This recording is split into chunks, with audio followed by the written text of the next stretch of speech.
Today we're going to be talking to you about rental hunting in Canada if you're planning to move here but you're still overseas. What are the things you need to know in order to obtain a rental while you're still living internationally?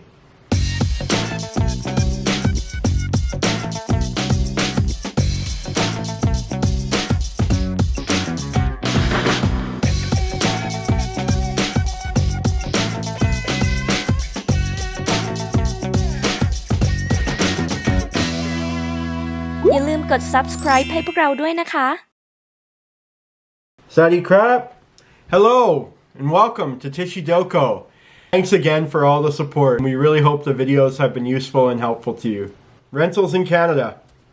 So the first thing to decide when starting your search for rentals in Canada is to know what style of place you want, or at least know the options available to you. Across Canada, most cities will have all of the following rental types available.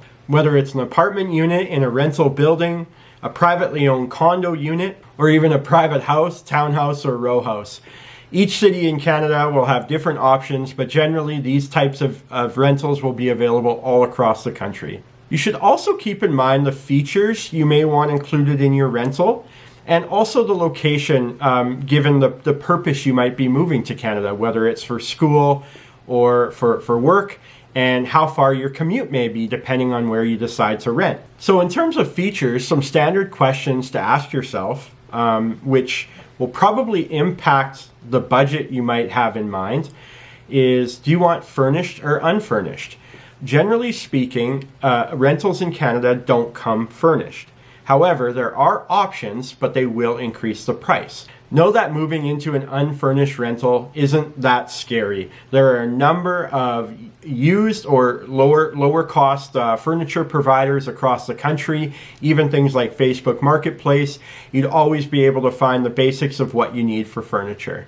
Though this is pretty standard today, you might also want to look into in-suite laundry versus no laundry in your unit, or shared laundry in a building. Most apartment rentals will either have in-suite laundry or shared laundry in the building, and most private dwellings that you would rent from would definitely have laundry. Also consider if you need a parking space and whether you'd want covered, uncovered with an electrical plug-in for the winter.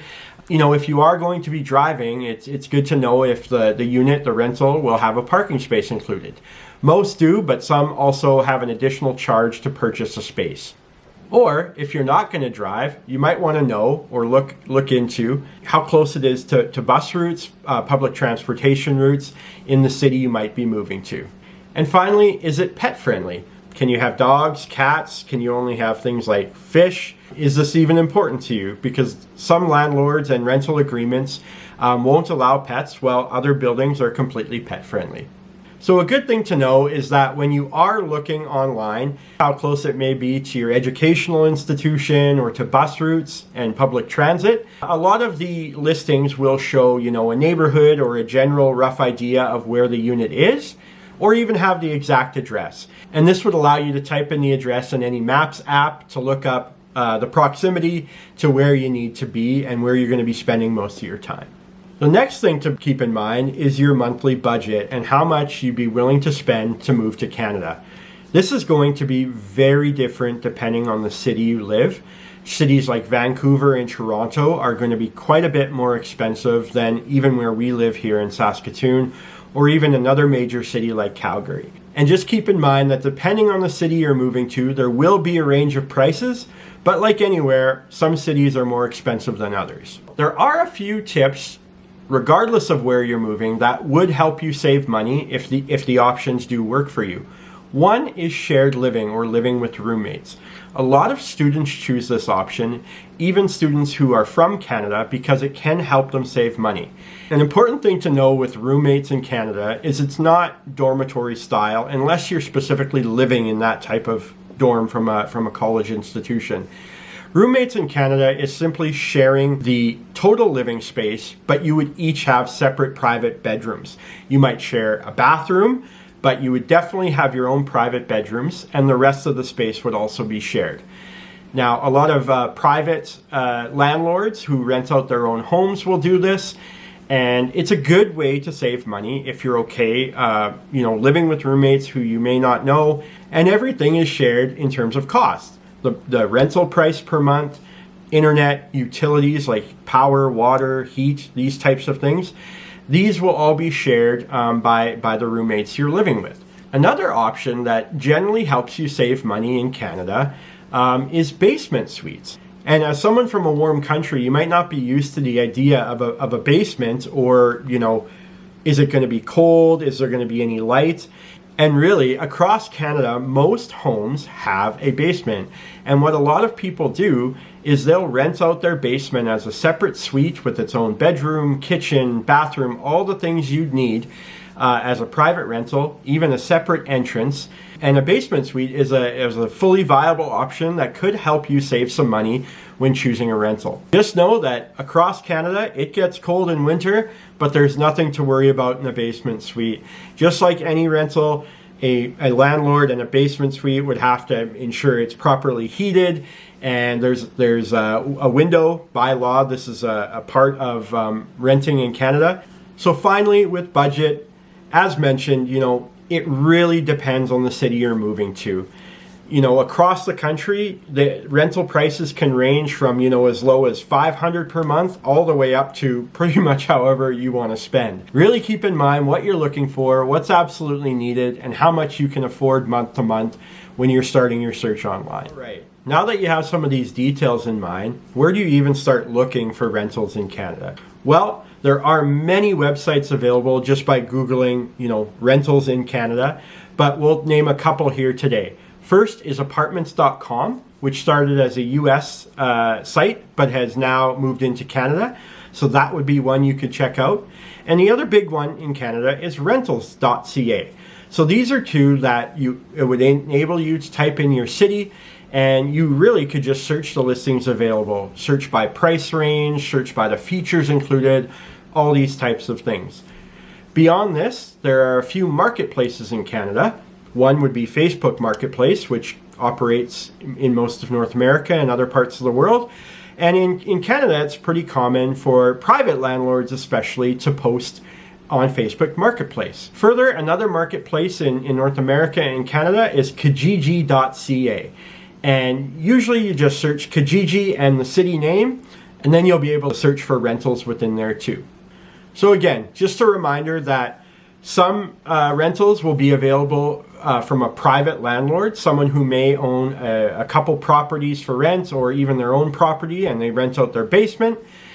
And also rental companies and leasing agents who work for rental companies. So these are the two kind of general scenarios and organizations or people you'll be dealing with when looking for rentals in Canada. Just a quick heads up when you are looking online, especially in some of those privately advertised marketplaces like Facebook Marketplace or Kijiji, is to know at times someone will try to use a rental agreement on those marketplaces as a scam. So what this means is that, so it'll be a normal listing that you can look at, but then there might be a request of you to send money in advance, to hold the listing, stuff like this. Really try to create a sense of urgency that requires you to send some money. So it doesn't happen too frequently, but it's just something to be mindful of, especially since you're living overseas and you can't necessarily, might not be able to have someone verify the location, the unit, and actually talk to someone in person. So you found a place online that you're very excited about as a rental in Canada. What do you do next? Most of the listings should come with a phone number and email address for the landlord or rental company who's managing the listing. Your next question might be, what do you need to include in the email you write? There are several things to include in your first email to any landlord or listing agent. First, start with an introduction of yourself and why you're moving to Canada. It could be good to include details like your profession if you're moving here for work, or your field of study if you're moving here to study. It's also helpful to outline your planned arrival dates and how long you might be staying, and inquire about when the rental may be available to start renting. The reason it's nice to let a landlord know how long you might be staying in Canada is that most agreements are set for a year, A 1-year lease with a rental is very typical in Canada. Some might allow 6-month leases and some may allow you to rent month to month. Generally speaking, a 1-year lease is very typical, especially on your first rental agreement in Canada. So finally, in your email, you could also inquire about seeing more photos or getting a virtual tour, whether that be a video the landlord sends, or even having, a FaceTime or Messenger app video chat to walk you through the place. This is especially helpful for you to get a sense of the building or the specific unit or home, especially if you don't have someone in that city who can, do a tour on your behalf. If things move along well with the inquiry, the discussions, and the rental in general, here's what the landlord or rental company might ask for next. So some landlords or rental companies may require a credit check. But since you've never been to Canada before, it's pretty unlikely that you'll have any North American credit history.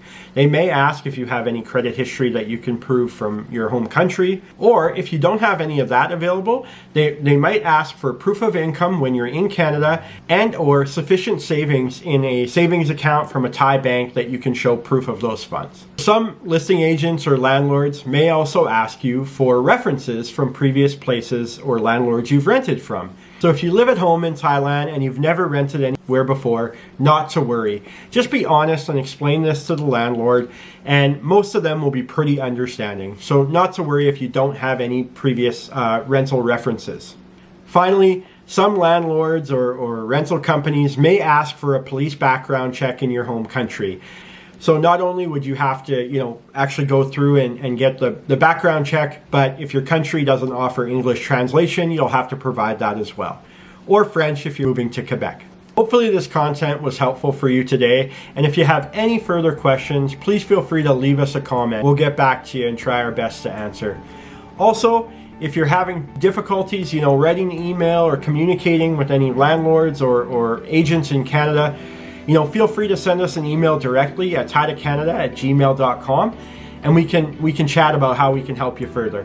Thanks again for watching today. Thank you for all the support you've given us. Remember to hit the like button, subscribe to our channel, and share the video if you have any friends who are planning a move to Canada. Thanks again. Saudi Cup. Have a great day.